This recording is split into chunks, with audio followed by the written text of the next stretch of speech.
Muat naik video bersama. Alif Aziz luah perasaan rindu terhadap anak. Sebelum kita melangkah jauh, yang belum lagi subscriber, apa kata anda subscriber dan tekan butang loceng untuk notifikasi video selanjutnya? Penyanyi dan pelakon Alif Aziz kembali menjadi perhatian publik apabila membuat satu cover lagu berjudul Takdir Buatku di media sosial. Menerusi hantaran di Instagram, pemilik nama Muhammad Alif Aziz, 34, seolah memberi bayangan meluahkan rasa rindu terhadap anak-anaknya menerusi nyanyian penuh emosi tersebut. Andai benar takdir ini yang tertulis buatku, sejujurnya suka untukku berdamai dengannya, tulis Alif, baru-baru ini. Dalam pada itu, Alif juga turut menyunting video berkenaan dengan memaparkan momen mesra dia bersama dua orang anaknya iaitu Aiden Adrian dan Ara Adriana.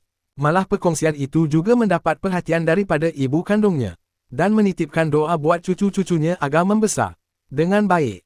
Semoga Allah pelihara jantung hati kami menjadi anak-anak soleh dan solehah. Walau jauh di mata tetapi tetap di dalam doa dan ingatan kami sekeluarga, tulisnya.